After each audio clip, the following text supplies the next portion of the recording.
बिस्मिल्लाहिर्रहमानिर्रहीम, अस्सलाम वालेकुम। पाकिस्तान और दुनिया भर में देखने और सुनने वालों को अब्दुल कादिर का सलाम। पाकिस्तान में 8 अगस्त की रात है। इमरान खान की अदयाला जेल की मुलाकातें बंद होने के बावजूद कुछ खबरें या मालूमात ऐसी हैं जो मखसूस लोगों तक पहुंच रही हैं और फिर वो फिल्टर आउट होकर कुछ और लोगों तक भी आ रही हैं और आज उनमें से कुछ चीज़ें सोशल मीडिया के ऊपर गर्दिश कर रही हैं बहुत तेज़ी से। उसके ऊपर पार्टी के अंदर तशवीश भी है, एक तरह से हलचल भी है। इसको थोड़ा डिस्कस करते हैं और फिर नए अपोजिशन इत्तेहाद के लिए ऐसा लग रहा है कि सफ़ बंदियाँ हो रही हैं। कोई किसी से मिल रहा है, कोई किसी से मिल रहा है। कुछ चीज़ें ऐसी हैं जो नज़र आ रही हैं कि जनाब ये तो पहले नहीं हो रहा था, ये मुलाकातें अब हो रही हैं। लेकिन कुछ ऐसी हैं जिनके बारे में दावा किया जा रहा है कि आने वाले कुछ दिनों में ये भी होने जा रही हैं। तो अपोजिशन की इस नई सफ़बंदी के बारे में भी आपको तफसीलात बताते हैं और फिर एक दिलचस्प मामला भी है। जो लोग दावा कर रहे थे ना कि उल्टी गिनती शुरू होने वाली है, अब उनके बारे में दावा हो रहा है कि ये उल्टी गिनती करने वाले बहुत जल्द सीधे हो जाएंगे। और क्या क्या कुछ कहा जा रहा है ये भी आपके सामने रखते हैं। और पीटीआई और टीएलपी के बाद एक और पार्टी इलेक्शन कमीशन की फहरिस्त से डी लिस्ट कर दी गई है। लेकिन सबसे पहले ज़रा बात करते हैं अदयाला के हवाले से जो मालूमात बाहर आ रही हैं फ़िल्टर होके या सामहाउ जैसे कि वैसे भी। ऑल्दो कि मुलाकातें बंद हैं, इमरान खान बराह रास्त कोई मैसेज बाहर नहीं भेज सकते, लेकिन कुछ ऐसी मुलाकातें हो रही हैं। फॉर एग्जांपल बुशरा बीबी की उनकी बेटी और भाभी के साथ और इमरान खान की बुशरा बीबी के साथ। तो कोई अगर मैसेज बाहर जाना है तो ये नामुमकिन बात नहीं है। ये अलग बात है कि उनकी फैमिली कुछ चीज़ें जानते हुए भी बराह रास्त उनका जिक्र नहीं कर रही कि ये ना हो कि फिर बुशरा बीबी की मुलाकातें बंद हो जाएं या मुश्किलात उनके लिए पैदा हों। लेकिन समहाउ कुछ चीज़ें बाहर आ रही हैं और वो उनकी सेहत के हवाले से है। कुछ लोग इसके ऊपर कोई कमेंट करते हैं, फैमिली कोई कमेंट करती है, तो मुसद्दका मालूमात तो हमारे पास नहीं है। लेकिन आज फैसल चौधरी एडवोकेट का एक ट्वीट देखा और उस ट्वीट के जो इब्तदाई अल्फाज हैं उस पर उन्होंने लिखा कि अदयाला से आने वाली ख़बरों पर दिल उदास है। और फिर जो आगे उन्होंने तफसीलात उसकी लिखी हुई हैं उसको पढ़ने से ऐसा तासुर मिलता है कि ज़ाहिर बात है उनका इशारा इमरान खान साहब की तरफ ही है कि इमरान खान की सेहत शायद बेहतर नहीं है या उनके हवाले से जो मालूमात उन तक पहुँचे। ऑब्वियसली हमें तो मालूम नहीं, इसलिए इसके ऊपर कोई हतमी राय नहीं दे सकते। लेकिन वो इमरान खान के साबिक वकील रह चुके हैं, बहुत सारे लोगों के साथ बराह रास्त राब्ते में हैं और जिस तरह से उन्होंने उसकी पूरी एक नरेशन की है, जिस तरह से डिटेल बताई हैं कि 1 साल की कैद तन्हाई ऐसे भी कोई करता है। और आगे जो उन्होंने बातें लिखी हैं अरबाब इख्तियार के हवाले से कि खुदारा आप बस करें, इतना नहीं किया जाता जितना आप कर रहे हैं। तो उससे लग रहा है कि वो इमरान खान के हवाले से फ़िक्रमंद हैं या उन तक जो मालूमात पहुँच रही हैं वो कोई हौसला अफजा नहीं है। लेकिन इसके ऊपर अब होना क्या है? आपने अलीमा खान की वो बेबसी, वो इस्तराब, बेचैनी या वो परेशानी की सी कैफियत आपने कुछ दिनों पहले देखी होगी जब जर्नलिस्ट ने उनसे पूछा कि आप क्या कहेंगी 27 सितंबर के जलसे के हवाले से कि इतनी लंबी तारीख दी। तो उन्होंने कहा कि इमरान खान को इंतज़ार करा रहे ना। ऐसा लग रहा है कि उनके पास कुछ मालूमात हैं ऐसी या उन्हें पता है उनकी एग्जैक्ट कंडीशन के बारे में जिस वजह से वो चाहती थी कि ये जल्दी हो जाए। तो ये इज़्तिराब या परेशानी बेसबब नहीं थी। एनीहाउ अभी कुछ लोग कहते हैं कि सुहेल आफरीदी, फॉर एग्जाम्पल कुछ लोग क्या, डायरेक्ट आपको बताता हूँ, शफ़ी जान साहब जो वज़ीर इत्तलात हैं खैबर पख्तूनख्वा के, उन्होंने कहा कि सुहेल आफरीदी अगस्त में ही मार्च का ऐलान करना चाहते थे या तारीख देना चाहते थे, लेकिन हमने सारे इत्तेहादियों को ऑन बोर्ड करना था, उनसे मुशावरत, उनकी रजामंदी और अरेंजमेंट ऐसे करने थे कि अब की बार फैसला कुन मामलात हो सकें। कोई 50-60 हज़ार लोग निकाल के पहले की तरह वाला एक्सपीरियंस नहीं, इस बार ज़्यादा तैयारियों के साथ आना चाहते। तो इसलिए उन्होंने कहा कि हमने थोड़ा सा लंबा टाइम रखा और ताकि तैयारियों के लिए वक्त मिल जाए, ये उनका कहना था। अब अपोजिशन इत्तेहाद किस हद तक ऑन बोर्ड है, मुझे लगता है कि कुछ नई तैयारियां हो रही हैं, जैसे नई सफ़बंदी होती है ना, उस हवाले से भी काम जारी है। एक तो मैं ख़बर आपको दे दूं, आपको वैसे आइडिया होगा लेकिन अगर जिन लोगों को नहीं पता तो सुहेल आफरीदी साहब ने को पिछले 2 दिन से जलसा जैसे ही ख़त्म हुआ उसके बाद से वो इस्लामाबाद में मौजूद हैं।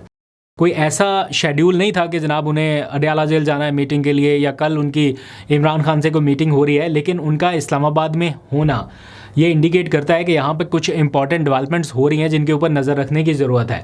वो कुछ जर्नलिस्ट से मुलाकातें कर रहे हैं। फॉर एग्जांपल आज भी बहुत सारे जर्नलिस्ट उनके पास गए, हामिद मीर भी थे, काशिफ अब्बासी, महर बुखारी और बहुत सारे जर्नलिस्ट, समी इब्राहिम वगैरह कल गए। तो कल और भी कुछ मुलाकातें होनी है, तो कोशिश करेंगे कि हमारी भी उनसे मुलाकात हो और जान पाएँ कि क्या एक्चुअल उनके माइंड में चल रहा है। ऑब्वियसली अपनी प्लानिंग तो वो रिवील नहीं करेंगे, लेकिन जिस हद तक हो सका कुछ मालूमात उनसे हासिल करने की कोशिश करेंगे। तो सुहेल आफरीदी यहाँ पर इस्लामाबाद में मौजूद हैं, कल उनका आखिरी दिन है, वापस चले जाएंगे और कुछ और इंतजामात करने हैं। लेकिन अपोजिशन कैंप की सफ़ों में क्या हो रहा है वो जल्दी से आपको बता देता हूँ। PTI मौलाना के साथ किसी इत्तेहाद की जानिब बढ़ना चाहती है, किसी ऐसे ब्रेक थ्रू की जानिब कि अगला जो लॉन्ग मार्च है या अगली कोई वो जो भी अपनी तहरीक चलाना चाहते हैं उसमें मौलाना ऑन बोर्ड हों। महमूद अचकज़ई के साथ साथ अल्लामा राजा नासिर अब्बास के साथ साथ मौलाना भी उनके साथ मौजूद हों। लेकिन उसके लिए ऐसे नहीं हो सकता कि फ़ौरन से मौलाना कोई हामी भर दें, कुछ ना कुछ एडजस्टमेंट करनी पड़ेगी, चाहे वो सीट की कोई एडजस्टमेंट हो या फिर आने वाले इलेक्शन का कोई इंतखाबी इत्तेहाद हो, और बहुत सारी चीज़ें हैं।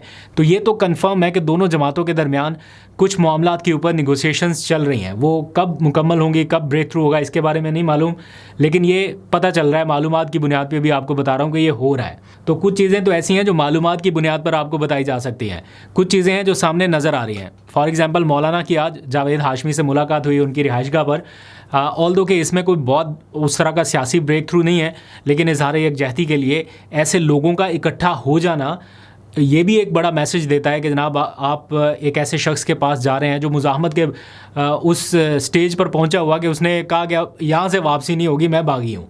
एनी हाउ, एक मालूमात की बुनियाद पर मैंने हिस्सा बता दिया, एक जो सामने नज़र आ रहा है वो बता दिया, और एक जिसके बारे में दावे किए जा रहे हैं। ये मेरी मालूमात नहीं है, लेकिन पेशावर के एक सहाफ़ी हैं यासिर हुसैन साहब, मैं अक्सर उनका जिक्र करता रहता हूँ व्लॉग में, क्योंकि काफ़ी संजीदा सहाफ़ी हैं, अंदर की ख़बरें ले आते हैं, पेशावर में उनके काफ़ी सोर्सेज भी हैं। तो उन्होंने आज एक और इंकशाफ किया या एक और उन्होंने अपनी ख़बर बताई है, जिसके बारे में उन्होंने कहा कि अगले कुछ दिनों में ये होगा। 10 अगस्त के बाद की गालबन उन्होंने तारीख दी, 10 या 11 अगस्त। वो कह रहे हैं कि अपोजिशन लीडर महमूद अचकज़ई और बिलावल भुट्टो जरदारी आपस में एक मुलाकात करने जा रहे हैं। ये उनका दावा है कि 10 अगस्त के बाद ये होगा, और इसके लिए पैगाम जो है वो भिजवाया गया। बकौल यासिर हुसैन साहब वो कह रहे हैं कि सैयद नवीद कमर जो पीपल्स पार्टी के रहनुमा हैं, उनके थ्रू ये मैसेज भिजवाया गया है। अब इसमें कितनी सदाकत है ये 10 या 11 अगस्त के बाद आपको एग्जैक्ट पता चल जाएगा। तो अगर ये मुलाकात होती है तो यूँ समझ लीजिए कि ये हुकूमत के ख़िलाफ़ अपोजिशन का एक नया अलाइंस जो है वो बनने लगेगा।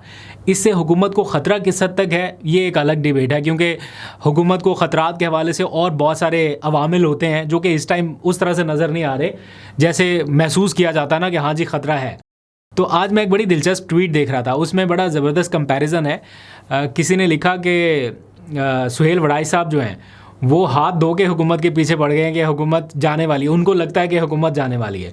तो जवाब में हमारी एक साबिका कोलीग हैं सहरिश मान, उन्होंने ट्वीट लिखा कि अंसार अब्बासी साहब हाथ धो के उनके पीछे पड़ गए हैं जो इस हुकूमत के पीछे हैं। तो सुहेल वड़ाई साहब को लगता है कि हुकूमत जाने वाली है, अंसार अब्बासी साहब को लगता है कि नहीं जाने वाली। लेकिन तबसरा और तजिया जो है वो बड़ा दिलचस्प था इन दोनों ट्वीट्स का आपस में। खैर आगे बढ़िए। राना सनाउल्लाह साहब कहते हैं जो लोग हुकूमत जाने की उल्टी गिनती के बारे में बातें कर रहे हैं या कह रहे हैं कि उल्टी गिनती शुरू हो गई, उनकी उल्टी गिनती भी बहुत जल्दी सीधी हो जाएगी और वो ख़ुद भी सीधे हो जाएंगे। ये राना सनाउल्लाह साहब ने बिलावल का नाम लिए बगैर कहा एक जलसे में। किन अल्फाज में कहा ज़रा ये सुनिए, वापस आइए फिर इस पर तबसरा करते हैं। और ये जो उल्टी गिनती गिनना चाहते हैं, इंशाअल्लाह ताला ये खुद भी सीधे हो जाएंगे, इनकी गिनती भी सीधी हो जाएगी। तो राना सनाउल्लाह साहब तो सीधा सीधा बिलावल को बोल रहे हैं कि जनाब आप भी सीधे हो जाएंगे। अब बिलावल सीधे होंगे या नहीं होंगे मुझे मालूम नहीं है, लेकिन हुकूमत और पीपल्स पार्टी यानी मुस्लिम लीग नवाज़ और पीपल्स पार्टी के दरमियान जो कुछ भी इस टाइम चल रहा है उसका नतीजा पता आपको कैसे पता चलेगा कि ये वाकई कोई इनके दरमियान कुछ मामला गड़बड़ है या ठीक हो गया। वो जब जजेस की तैनाती के हवाले से समरी का हतमी फ़ैसला होगा ना कि क्या उसको सदर मंजूर करेंगे एडिशनल जजेस की तैनाती की, वो समरी जो ऐवान सदर में रुकी हुई है। क्योंकि आज मैं कोई ख़बर पढ़ रहा था उसमें लिखा गया कि ऐवान सदर को ये एतराज़ है कि जिनके नाम इसमें शामिल किए गए उनमें से बाज़ नामों के हवाले से कुछ लीगल कंसर्न्स हैं कि ये किसी क्रिमिनल एक्टिविटीज़ में रहे, आई डोंट नो, लेकिन ऐसी एक हेडिंग मैंने देखी डॉन अखबार में शायद लिखी हुई थी। तो ऐवान सदर ने वो समरी रोक रखी है। अगर वो समरी मंजूर हो जाती है, ऐवान सदर उसको मंजूर करता है, तो इन दोनों जमातों के मुस्तकबिल का एक अलग सेमत नज़र आएगी। और अगर ऐवान सदर उसको मंजूर नहीं करता और एक टाइम ख़त्म होने के बाद वज़ीर आज़म ख़ुद उसकी मंजूरी देते हैं तो उसका एक अलग रुख होगा। आगे बढ़ते हैं। मैंने स्टार्ट में आपको बताया कि पाकिस्तान तहरीक इंसाफ और टीएलपी के बाद एक और पार्टी को डीलिस्ट कर दिया गया इलेक्शन कमीशन की वेबसाइट से, और वो है अवाम पाकिस्तान पार्टी। ये अभी हाल ही में वजूद में आई, शाहिद खाकान अब्बासी साहब ने इसको बनाया, मिफ्ता इस्माइल भी थे। सच्ची बात अगर मैं आपको बताऊं तो मुझे इन दो नामों के अलावा कोई तीसरा नाम याद नहीं है कि और कौन है इस पार्टी में जो इसको चला रहा है। होंगे और भी बहुत सारे लोग होंगे, लेकिन अगर फ़ौरन याद करूं तो यही दो नाम शामिल ज़हन में आते हैं। अब इनके ऊपर क्यों इन्हें डीलिस्ट किया गया कि इन्होंने इंट्रा पार्टी इलेक्शन नहीं कराए। अगर तो ये बात ठीक है, या इंट्रा पार्टी इलेक्शन ठीक से नहीं कराए, यानी 2-3 लोगों की पार्टी या और भी इसमें शामिल कर लें तो 2-3 हज़ार हो जाएंगे मैक्सिमम, ज़्यादा ज़्यादा अभी इनिशियली है ना। तो इतने कम लोगों का इंट्रा पार्टी इलेक्शन अगर उन्होंने नहीं कराया, फिर तो ये क्वेश्चन मार्क है कि क्यों नहीं करा सके। इतने कम लोगों की पार्टी में भी ये मामला हल नहीं हो रहे। पाकिस्तान तहरीक इंसाफ तो फिर लार्जेस्ट पार्टी थी ना, उसके ऊपर था कि इन्होंने इंट्रा पार्टी नहीं कराए, तो बहुत सारे एतराज़ात थे। फिर टीएलपी के हवाले से भी ऐसे ही एतराज़ात। तो एक का रास्ता खुला, अब दूसरी का, अब तीसरी का। इलेक्शन कमीशन ऑफ पाकिस्तान का ये एतराज़ है, और इलेक्शन कमीशन ऑफ पाकिस्तान पर क्या एतराज़ात हैं वो भी इसी नोयत के हैं कि ये इलेक्शन ठीक नहीं कराते। इलेक्शन कमीशन कह रहा है कि इन्होंने अपनी सियासी जमातों के इलेक्शन ठीक नहीं कराए, तो इस वजह से उसको डीलिस्ट कर दिया गया है। आखिर में जाते जाते 4 रोज़ा जश्न जो है वो पाकिस्तान में शुरू किया गया है। उसकी बाकायदा आज से उसका आगाज़ हो जाएगा, अगले 3 दिन तक जारी रहेगा। और वो है ये जो पाकिस्तान, तुर्की और सऊदी अरब के दरमियान डिफेंस पैक्ट एग्रीमेंट हुआ, उसके हवाले से हम विजुअल्स देख रहे हैं। सऊदी अरब में भी, तुर्की में भी, मुख्तलिफ़ जगहों के ऊपर बड़ी बड़ी बिल्डिंग्स के ऊपर तीनों ममालिक के झंडे हैं, लोग खुश हैं, सेलिब्रेट कर रहे हैं इस इवेंट को। पाकिस्तान में भी आज एक ख़ास फुटेज जारी की गई जिसमें बताया जा रहा है कि जनाब पाकिस्तान में भी इसी किस्म के झंडे लगा दिए, स्क्रीन्स के ऊपर ये सारा कुछ दिखाया जा रहा है, बैनर्स लगे हुए हैं। तो इस इवेंट को ज़बरदस्त अंदाज से सेलिब्रेट करने का फ़ैसला किया गया है, और मेरा ख्याल है बनता भी है। ये कोई छोटी कामयाबी नहीं है, या ये कोई छोटी अचीवमेंट नहीं है। 3 मुल्कों का डिफेंस पैक्ट एग्रीमेंट, और जैसे मैंने कल बताया था, एक न्यूक्लियर पावर है, एक ऑयल पावर है, एक नेटो अलाई है, और इन तीनों का इकट्ठे हो जाना तो ये अगली बहुत सालों की कहानी बता रहा है। एक वैसे तो कह रहे हैं कि ये कोई नेटो अलाइंस टाइप नहीं है, लेकिन मुस्लिम कंट्रीज़ अगर और इसमें शामिल हो जाते हैं तो मुस्लिम अलाइंस ज़रूर बन सकता है नेटो की तर्ज पे। देखते हैं, ये एक ऐसी कोशिश या एक ऐसी कामयाबी है जिसको सेलिब्रेट करना चाहिए। अभी तक के लिए इतना ही। अपना बहुत सा ख्याल रखिए। अल्लाह हाफ़िज़।